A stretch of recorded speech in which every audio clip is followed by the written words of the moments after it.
भयो दुख्यो जिन्दगानी यति भए पुग्छ कति सहूँ यो हैरानी यति भए पुग्छ काम नाम दाम देलास आशा छैन सरकार छिटो गर्दै राहदानी यति भए पुग्छ मिडियालाई त के छ भने मसला चाहिएको छ मिडियालाई त बेच्नु परेको छ नि त कुरा हैन सिधा मात्रै कुरा लेख्यो भनेदेखि त कसैले पढ्दिँदैन यसले फलानाले यस्तो गर्यो फलाना ढिस्कानाले यस्तो भन्यो मिडिया भनेको नि यसमा उचाल्दिने त हो नि यसो हैन म आफू नि सञ्चारकर्मी भनेको छ मान्छेलाई बाँध्ने भनेको डोरीले हैन बन्धनले हैन मान्छेलाई बाँध्ने भनेको विवेकले हो हैन त्यो आफ्नो विवेकले नै बाँधिनुपर्छ त्यो कुराहरुमा चाहिँ त्यसमा चाहिँ सजग हुनुपर्छ आफ्नो परिवार सबभन्दा पहिला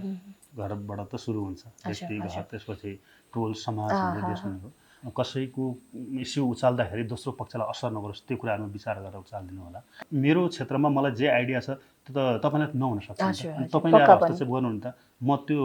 वातावरणमा काम गर्न सक्दैन भने म हस्तक्षेप गर्दिन थिएँ होला अधर अन्तै चुम्यौ तर मुस्कानमैसँग छ अधर अन्तै चुम्यौ तर मुस्कानमैसँग छ केवल ऋतु शरीर सुम्प्यो प्राण मैसँग छ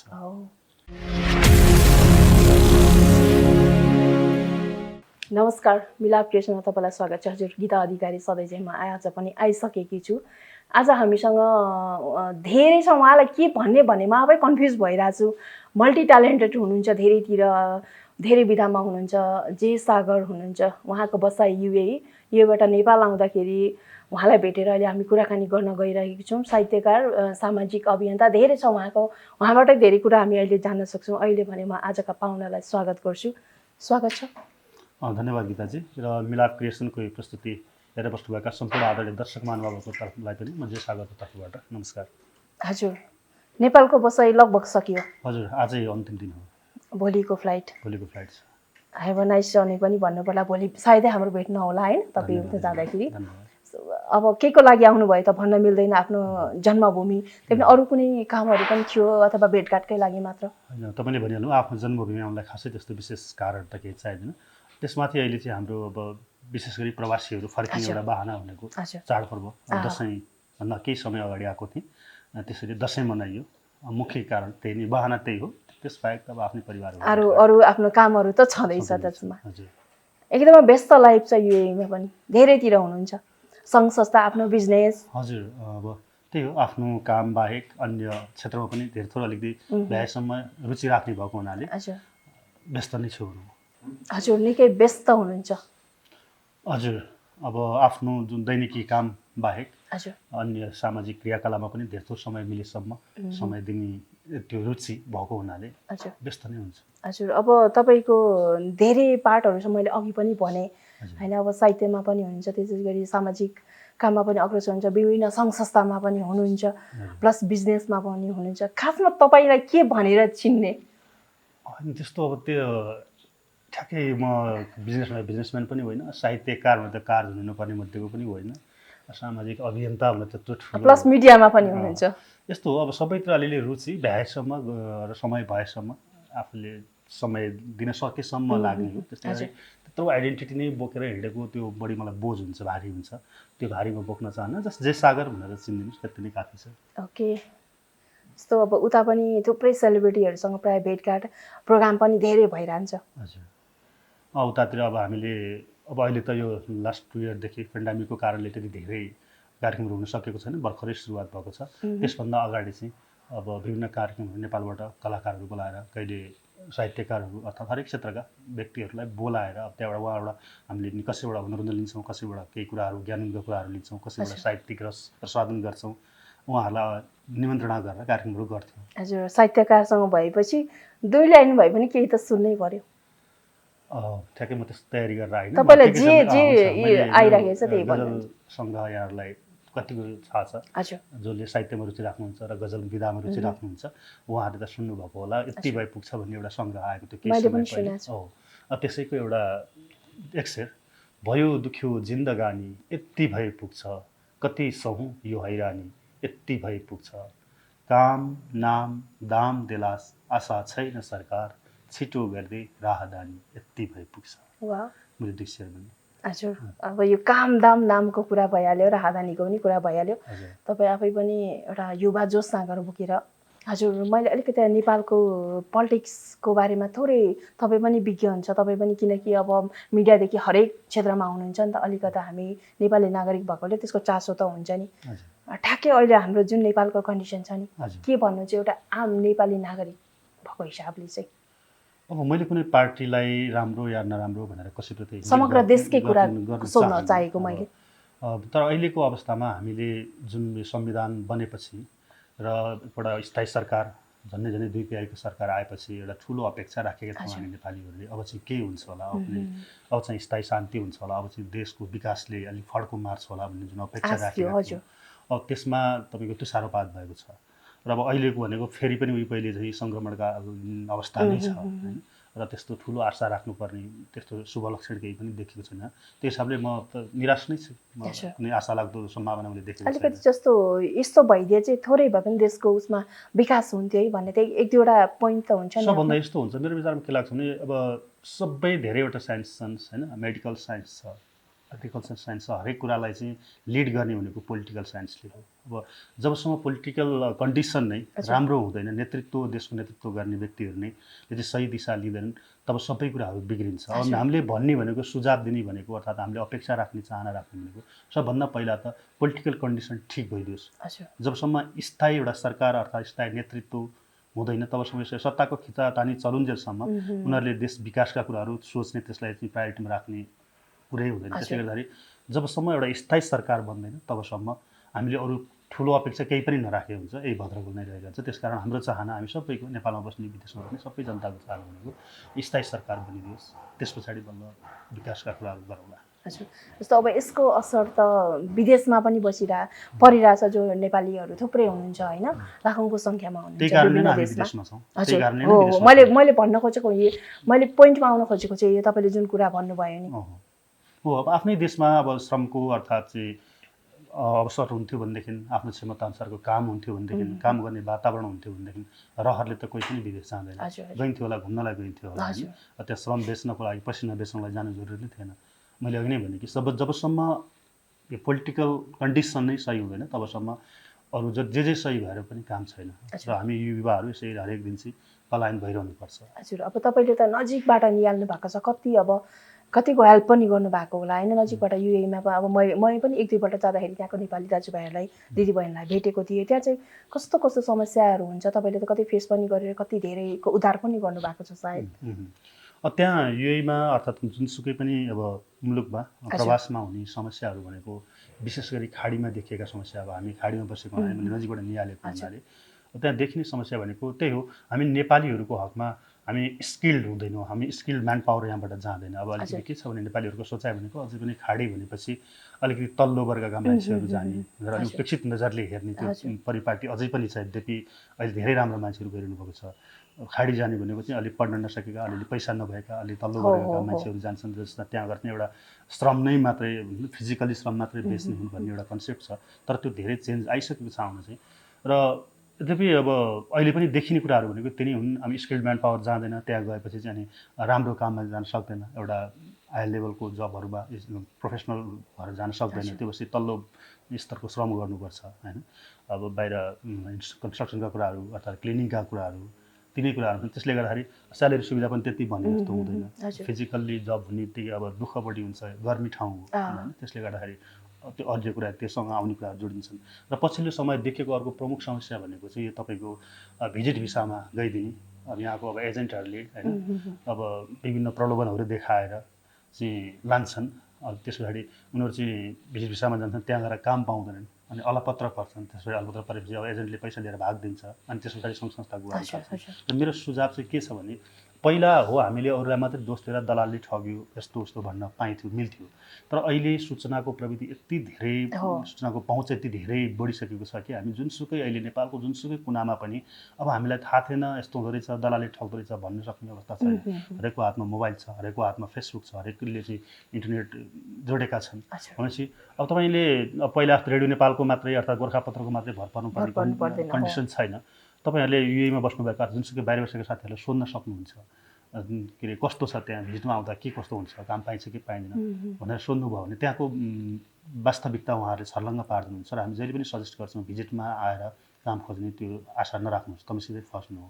र एउटा मलाई दुःख लाग्ने पाटो अर्को के पनि हो भने जस्तो ती भनेकै ठगिनीहरू चाहिँ त्यो नपढेका मात्रै भन्ने छैन कि, सोधे भाइ कति पढ्नु भएको छ एकदमै +2 भन्नुहुन्छ, ब्याचलर भन्नुहुन्छ, कोही मास्टर भन्नुहुन्छ, कतितिर आउनुभयो 3 लाख 4 लाख, त्यति कमन सेन्स त हुन्छ नि। यो त आजकल त सबै छर्लङ्ग भइसकेको छ कि यसै हामी ठगिन्छौँ भन्ने कुरा, दलालको हातमा पर्नु भनेको ठगिनु हो भन्ने कुरा, यी कुराहरूमा ध्यान दिनु होला भन्ने मेरो। हजुर, अब जस्तो तपाईँ त त्यहाँको पनि सङ्घ संस्था थुप्रैमा रहेर एक्टिभ भएर काम पनि गरिरहनु भएको छ, हामीले पनि धेरै हेरिरहेछौँ है। सबभन्दा बढी चाहिँ हुन्छ, तपाईँले पनि भनिसक्नुभयो, सबभन्दा बढी केस चाहिँ कस्तो आउँछ जस्तो अब लेडिजहरूको पनि त धेरै प्रब्लमहरू हुन्छ नि होइन। हामीले यहाँ पनि न्युजहरू कति आफैले पनि उ गरिरहेको हुन्छौँ, प्लस हेरिरहेको पनि हुन्छौँ। धेरै केसहरू चाहिँ कस्तो आउँछ, यस्तो प्रब्लम भयो हामीलाई चाहिँ अब हेल्प गर्नु पर्यो भन्ने त्यस्तो खालको चाहिँ? स्पेसल्ली अरू देशको तुलना, अरू खाडी मुलुकको अन्य देशको तुलनामा यही चाहिँ अलि बढी मतलब वाइड छ, अलिकति बढी विकसित र अलिकति त्यहाँ जो हामी भन्छौँ नि मुस्लिम कन्ट्रीहरूमा बढी नै टाइट हुन्छ, यस्तो यस्तो विभिन्न दायराहरू हुन्छ भन्छौँ, त्यो हिसाबले यही अलिकति फरक छ, त्यति धेरै समस्याहरू छैन। यद्यपि लेडिजहरूले भोगेको अहिले देखिरहेको भनेको जो घरमा काम गर्न जान्छ त्यसलाई हाउसमेड भनिन्छ, हाउसमेडमा जानेहरूले चाहिँ अलिकति, किनभने कम्पनीमा गएपछि तपाईँको सानो चाहे स्यालेरी तलब थोरै नै भए पनि के हुन्छ भने एउटा रुल्स अनुसार चलिन्छ, भला तलब थोरै होला, काम दुःख होला, तर कम्पनीको रुल्स अनुसार बस्ने, अब ड्युटी टाइमिङ होइन, सेफ्टीका कुराहरू हुन्छन्, त्यति धेरै त्यो पर्सनल इस्युहरू बाहिर हुँदैन। तर हाउसमेडमा जानेहरूको चाहिँ के हुन्छ भने कसैको घरभित्र बन्दी जिन्दगी हो होइन, त्यहाँ जाँदाखेरि चाहिँ अब त्यहाँभित्र के हुन्छ भन्ने कुरो थाहा हुँदैन, जे पनि हुनसक्छ होइन, प्रोटेक्सनका कुराहरू अन्य कुराहरू। त्यसले गर्दा बढी देखेको समस्या पनि हाउसमेडहरूमा जो जानुभएको छ उहाँहरूको देखेको हो। अब कहिले कसैले टाइम दिँदैन, कसरी टाइममा स्यालेरी दिँदैन भन्ने, कसैले चाहिँ काम धेरै लगाउँछ 24 घन्टा गर्नुपर्छ भन्ने, कसैले चाहिँ यौन शोषण पनि हुन्छ भन्ने कुराहरू, यी कुराहरू आएको छन्। त्यसबाहेक त अब नेपाली लेडिजहरूको समस्या भनेको अब आफै बिग्रिनेसम्म त के लाग्छ त्यति धेरै त्यो त समस्या होइन, त्यो उहाँहरूको आफ्नै पर्सनल कुरा भयो। जस्तो शारीरिक शोषणको पनि धेरै आइरहेको हुन्छ। विशेष गरी चाहिँ शारीरिक शोषणको तपाईँको बाहिर हुन्छ, कम्पनीको हो भने तपाईँले एउटा पनि केस त्यस्तो फेस गर्नु पर्दैन, किनकि तपाईँ नेपालभन्दा युए धेरै सुरक्षित छ। तपाईँ रातको 12 बजे नै एक्लै जहाँसुकै हिँड्नुहोस्, तपाईँलाई एउटा सुसेल्ने आँट पनि कसैले गर्दैन, त्यति सेफ छ कन्ट्री। कसैले केही गरिहाल्यो भने तपाईँले एक कल फोन गर्दाखेरि विदिन 5 मिनट 10 मिनट्समा पुलिस आइपुग्छ। त्यो हुनाले आफै बिग्रिन चाहे बेग्लै कुरा हो, नभए कम्पनीमा काम गर्नेमा चाहिँ त्यो प्रब्लम छैन। जो घरभित्र काम गर्नुहुन्छ त्यहाँ त अब कसैले देख्दैन होइन, एउटा व्यक्तिको अन्डरमा हुन्छ, त्यो केसमा चाहिँ अलिकति बढी असुरक्षित भन्ने कुराहरू सुन्छौँ। अब फेरि अर्को एउटा गजल जाओस् हुन्छ, त्यही यति भए पुग्छ भित्रको अर्को एउटा धेरै श्रोताहरूले पाठकहरूले पढिसक्नु भएको छ। तिमी छौ भन्ने भान कहिले हुन्छ सरकार, तिमी छौ भन्ने भान कहिले हुन्छ सरकार, खाडी उडिने रित्तो उडान कहिले हुन्छ सरकार, राहदानी फाल्दिँदैमा शासक बनिन्छ र, राहदानी फाल्दिँदैमा शासक बनिन्छ र, नागरिकको सच्चा प्रमाण कहिले हुन्छ सरकार, तिमी छौ भन्ने भान कहिले हुन्छ सरकार, चाटु चम्चे राडीमा छन् युवा खाडीमा छन्, चाटु चम्चे राडीमा छन् युवा खाडीमा छन्, नातावादको समाधान कहिले हुन्छ सरकार, तिमी छौ भन्ने भान कहिले हुन्छ सरकार। यो गजल लामो छ, मैले अहिले 3 शेर सुनाएँ। त्यही त, नातावाद कृपावादबाट त हामी सायद कहिले पनि उठ्न सक्दैनौँ होला माथि होइन। हरेक ठाउँमा तपाईँले पनि फेस गर्नु भएको होला त्यो कुरा, गभर्मेन्टमा होस् कि अथवा जहाँ पनि अब यो भन्ने नै छैन क्या। अब धेरै प्रोग्राम गर्नुभएको छ, धेरै सेलिब्रिटीहरूसँगको राम्रो छ, नजिकको सम्बन्ध छ। तपाईँलाई मैले एउटा एज अ अडियन्सको हिसाबले एउटा क्वेसन गरेँ, धेरै सेलिब्रिटीको एकदमै धेरै विवाद हुन्छ कि, कहिले के इस्युमा विवाद भइरहन्छ, कहिले के इस्युमा विवाद भइरहेको हुन्छ। के लाग्छ किन यति धेरै विवाद हुन्छ होला भन्ने लाग्छ तपाईँलाई एज अ अडियन्सको हिसाबले? यो क्वेसन कोहीपट्टि पनि टार्गेट छैन। मैले बुझेँ त्यो कुराहरू। मलाई चाहिँ यस्तो लाग्छ, एक त नेपालको अब यो फिल्मी बजार उसै पनि एकदम सानो छ, उसै सानो छ। अब हाम्रो अन्तर्राष्ट्रिय बजार छैन, एउटा सीमित बजारभित्र चल्नुपर्ने छ। त्यसभित्र पनि तपाईँको विभिन्न यो स्क्यान्डलहरू होइन, प्रोपोगान्डाहरू आइरहेको हुन्छन्, चलिरहेको हुन्छन्। मलाई जहाँसम्म लाग्छ अहिले पछिल्ला दिनहरूमा चाहिँ यो अब विगत यो 1.5 सालदेखि चाहिँ अब फिल्महरू चलेको छैन, मतलब हलमा चल्न पाएको छैन। मान्छेलाई एउटा के हुन्छ भने अब कलाकार भनेको उसै पनि चर्चाको भोको नै हुन्छ हैन, चर्चाको भोको हुन्छ। त्यसले गर्दाखेरि चाहिँ कता कता के लाग्छ भने कहिलेकाहीँ सबैको हकमा त्यो लागु नहोला, तर केही कलाकारको हकमा चाहिँ यस्तो पनि देखे हो कि जस्तो लाग्छ कि नाम होस् बदनाम होस् तर गुमनाम नहोस् भन्नेको सिद्धान्त हो कि जस्तो एउटै इस्युलाई चाहिँ कहिले उत्तर फर्काइदिएको छ, कहिले दक्षिण फर्काइदिएको छ। त्यो भनेको चाहिँ म चर्चामा रहिरहँ, चाहे राम्रो गरियोस् नराम्रो गरियोस्, म पनि अस्तित्वमा छु भनेर देखाउन खोजेको हो कि जस्तो लाग्छ। अब तपाईँ पनि एज अ मिडिया पर्सन हुनुहुन्छ, त्यसमा चाहिँ मिडियाको पनि हात छ भनेर धेरैले ब्लेम पनि लगाउनुहुन्छ कि हामी मिडियाकर्मीलाई। मिडियालाई त के छ भने मसला चाहिएको छ, मिडियालाई त बेच्नु परेको छ नि त कुरा, सिधा मात्रै कुरा लेख्यो भनेदेखि त कसैले पढिदिँदैन। यसलाई फलानाले यस्तो गर्यो, ढिस्कानाले यस्तो भन्यो, मिडिया भनेको नि यसमा उचालिदिँदै त हो नि सबै। म आफू पनि सञ्चारकर्मी, बिग्ने मसला चाहिन्छ। के चाहिँ बिग्छ त, बजारमा के चल्छ त, आफ्नो टिआरपी के गर्दाखेरि चाहिँ बढ्छ त हैन, त्यही कुरा चाहिरहेको हुन्छ। अनि मिडियाको त अफकोर्स हात हुने नै भयो त्यहाँनिर। जस्तो पछिल्लो टाइम चाहिँ अब युट्युबहरू धेरै छन् होइन, आइरहेछन्, तपाईँ पनि अपडेट हुनुहुन्छ त्यसमा। जस्तो युट्युबले पनि धेरै मान्छेहरूको चाहिँ अब राम्रो उसलाई पनि दायाँ बायाँ बङ्ग्याउने, तोड्ने मोड्ने, अनि अहिले चाहिँ पर्सनल उसमा पनि धेरै असर गर्यो। युट्युबको पनि पछिल्लो टाइम जति समाजमा अलिकति घटनाहरू सानोलाई पनि उचाल्ने पछाड्ने त्यो टाइपको छ भन्ने पनि छ नि, मान्नुहुन्छ? त्यो भन्ने छ होइन, त्यो 100% हामीले देखेको भएकै कुरा हो। यस्तो हुन्छ हरेक क्षेत्रमा राम्रो नराम्रो दुवै पक्षका मानिस हुन्छन् र हरेक राम्रो नराम्रो दुवै खालको रिजल्ट पनि आउँछ समाजमा। अब युट्युबले धेरै राम्रा कुराहरू पनि दिएको छ, हामी युट्युबे भन्छौँ, युट्युबर भन्छौँ, त्यसैले धेरै चाहिने कुराहरू पनि अब बजारमा ल्याएको छ अथवा समाजमा दिएको छ। अब सँगसँगै विकृतिहरू पनि उत्तिकै आएको छ हैन। त्यो चाहिँ अब हामीले आफ्नो विवेक प्रयोग गर्नुपर्छ, जसले युट्युब मिडिया सञ्चालन गर्नुहुन्छ। त्यो भनेको छ मान्छेलाई बाँध्ने भनेको डोरीले होइन, बन्धनले होइन हैन, मान्छेलाई बाँध्ने भनेको विवेकले हो हैन। त्यो आफ्नो विवेकले नै बाँधिनुपर्छ त्यो कुराहरूमा चाहिँ, त्यसमा चाहिँ सजग हुनुपर्छ भन्ने लाग्छ। जस्तो अब नेपाल बाहिर रहिरहँदा, युएईमा बढी रहिरहँदाखेरि चाहिँ नेपालको के कुरा चाहिँ एकदम धेरै मिस गर्नुहुन्छ तपाईँले? सबैभन्दा मिस गर्ने भनेको आफ्नो देश, आफ्नो परिवार। सबभन्दा पहिला त्यही नै हो हैन, आफ्नो परिवार सबभन्दा पहिला। घरबाट त सुरु हुन्छ, व्यक्ति घर, त्यसपछि टोल समाज भन्ने देश भनेको आफ्नो ठाउँ, आफ्नो परिवार सबभन्दा बढी सम्झिने भनेको तिनै कुराहरू। हजुर, अब मैले एक दुईवटा सेलिब्रिटीहरूसँगको पनि क्वेसन तपाईँलाई सोध्छु, त्यस्तो होइन, एकदमै फ्री हिसाबले धेरैजनासँग चाहिँ धेरैजनासँग क्लोज रिलेसन पनि छ होइन। तपाईँलाई मनपर्ने 3 जना सेलिब्रिटीको नाम भन्नुहोस् भने मैले यस्तो व्यक्तित्वको हिसाबले मलाई व्यक्तित्व एज अ अभिनय भन्दैन के भन्दैन, उहाँको आफ्नो आफ्नो स्ट्यान्ड छ हैन, उहाँको आफ्नै नाम छ। हाइटको हिसाबले, हाइट भन्नाले जुन उहाँको व्यक्तित्वको हिसाबले राजेश कुमार असाध्यै मनपर्छ एकदमै उहाँको। त्यस पछाडि अभिनयको हिसाबले मलाई दयाहाङ राई पछिल्लो पुस्तामा आउनुभयो, मनपर्छ। विपिन कार्की, 3टा नाम लिनुभएको हुनाले पछिल्लो समय मैले नेपाली फिल्म फिटिकै हेरेको थिएँ, धेरै वर्ष भइसक्यो नेपाली फिल्म। म त्यो व्यस्तताले पनि, अनि प्लस खै के हो किन हो नि त्यति धेरै व्यस्तता नै भनौँ, त्यसमा अन्य धेरै उयो नजाउँ, त्यति धेरै म नयाँ आर्टिस्टहरू चिन्दिनँ। र अब ठ्याक्कै अहिले नाम लिइहाल्नु पर्ने सक्ने खालको मलाई त्यो नाम एक्ट्रेसहरू त्यति थाहा छैन। अब पुरानोहरूमा मलाई मिथिला दिदीहरूको एक्टिङ एकदम मनपर्छ, जीवन्त अभिनय, मैले मिथिला दिदीको नाम लिएँ। तर नयाँ एक्ट्रेसहरू मैले खासै चिन्दै थिएन। अब लगभग अन्त्यतिर छौँ हामीहरू होइन, जाँदा जाँदै तपाईँ यस्तो कुराहरू चाहिँ मिडियामा भए अझ बेटर हुन्थ्यो, अथवा तपाईँले भन्नै पर्ने जो चाहिँ जरुरी छ नि एज अ एउटा मिडियाकर्मीको हिसाबले अथवा साहित्यकारको हिसाबले एउटा हुन्छ नि त, के कुरा यस्तो आए चाहिँ बेटर हुन्थ्यो भन्ने केही कुरा छ भने? अब म कुन आइडेन्टिटीबाट भनौँ, अब मिडियाकर्मीको तपाईँलाई जहाँबाट मनपर्छ सबै भन्छु भन्दा पनि पाउनुहुन्छ। अब सञ्चारकर्मीको हिसाबले भन्दाखेरि भन्दा अनि सञ्चारकर्मीहरूलाई मेरो अनुरोध, मैले अहिले पनि भने विवेकले बाँधिएर होइन, कसैको इस्यु उचाल्दाखेरि दोस्रो पक्षलाई असर नगरोस् त्यो कुराहरूमा विचार गरेर उचालिदिनु होला। अब साहित्यकारको हिसाबले भन्दाखेरि नेपाली साहित्यलाई माया गरिदिनु होला, नेपाली पुस्तकहरू पढिदिनु होला, राम्रो राम्रो कृतिहरू आएको छन्। सामाजिक अभियन्ता भनौँ अर्थात् सामाजिक कार्यकर्ताको हिसाबले भन्दाखेरि मैले स्पेसली युएईको उसमा म त्यहीँ बसिरहेको हुनाले त्यसलाई नै फोकस गरेर भन्छु। अघि पनि निवेदन गरेँ, आउँदाखेरि प्रवास आउँदाखेरि अलिकति थोरै बुझेर आउनु होला, त्यत्तिकै हावामा नदौडिनु होला, कसैको प्रलोभनमा परेर नआउनु होला। र एज अ जय सागरको रूपमा, व्यक्तिको रूपमा भन्दाखेरि जिन्दगी बिन्दास बिताउनु होला। साँच्चै नै राम्रो कुरा, जिन्दगी केही वर्ष नै बिन्दास भएर बिताउनुपर्छ।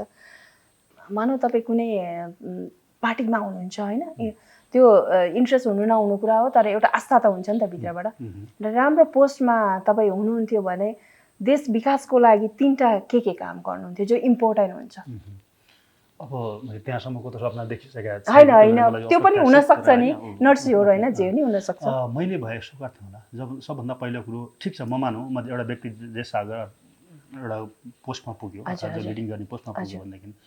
एउटा व्यक्ति सबै कुरामा विज्ञ हुन्छ भन्ने छैन। त्यसले गर्दाखेरि म भए के गर्थेँ होला भने सबभन्दा पहिला चाहिँ सम्बन्धित क्षेत्रका विज्ञहरूलाई, अब जस्तो भनौँ अब हरेक कुरामा विकास गर्नुपर्ने कुरामा त्यो क्षेत्रका विज्ञहरूलाई पहिला चाहिँ जिम्मेवारी दिन्थेँ होला। अनि त्यस पछाडि अब त्यो चाहिँ मानौँ न एउटा विद्युतको छ, एउटा इन्जिनियरिङ छ, एउटा डक्टर छ, अनि जुन क्षेत्रमा विज्ञ छ त्यही क्षेत्रको जिम्मेवारी त्यसलाई दिन्थेँ होला होइन। त्यसमा दोस्रो कुरो भनेको त्यसलाई हस्तक्षेप हुन्छ नि, हस्तक्षेपले काम गर्ने। अब किनभने मेरो क्षेत्रमा मलाई जे आइडिया छ त्यो त तपाईँलाई नहुन सक्छ, अनि तपाईँले हस्तक्षेप गर्नुहुन्छ, म त्यो वातावरणमा काम गर्न सक्दैन, म हस्तक्षेप गर्दिनँ थिएँ होला। पहिलो कुरो विज्ञहरूलाई भर्ती गर्थेँ होला, दोस्रो कुरो हस्तक्षेप गर्दिनँ थिएँ होला। तेस्रो कुरो अब हुन त सबैले भन्छन्, न के थाहा, म पनि भोलि त्यो ठाउँ गएपछि मलाई पनि त्यही मन लाग्ने हो कि यो घुस लेनदेन हुन्छ नि, यो कुराहरूलाई ठ्याक्कै बन्द गर्थेँ होला। 3टा काम गर्थेँ होला। जाँदा जाँदा एउटा गजल त सुन्नै पर्यो, यति राम्रो राम्रो गजलहरू छ जति सुन्नै पनि नपुग्ने। अब मलाई अहिले दिमागमा 2 लाइन भए पनि हुन्छ। यो हामीले देश यो प्रवासका गजलहरू धेरै सुन्यौँ, देशलाई गाली गरेर धेरै सुन्यौँ। अब श्रृङ्गारी गजल भन्छ होइन, श्रृङ्गारी गजल सुन्यौँ है। अधर अन्तै चुम्यौ तर मुस्कानमैसँग छ,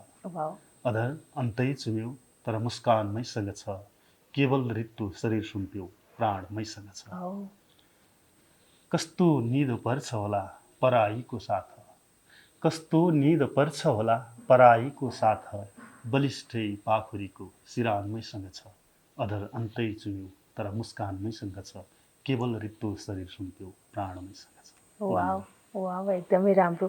अब तपाईँको सबै कुरा मैले समेट्न सकिनँ, सरी समय अभावको कारणले पनि, एकदम व्यस्तताका बावजुद अब भोलिको फ्लाइट छ, अहिले हामीलाई टाइम दिनुभयो, एकदम थ्याङ्क यू सो मच। हस्, धन्यवाद। तपाईँहरूले पनि यो मेरो गन्थन यति बेरसम्म सुन्नुभयो अनि धैर्यता राखेर यहाँहरूप्रति आभारी छु, र तपाईँ मिलाप प्रेसप्रति आभारी छु, मेरो कुरा राख्ने मौका दिनुभयो। Thank you. हजुर, आजको बसाइबाट हामीले बिदा लिने बेला भएको छ। अर्कोपल्ट एकजना अतिथिका साथमा हामी पुनः आउने नै छौँ। त्यतिन्जेलसम्मलाई बिदा दिनुलाई हस्त, नमस्कार।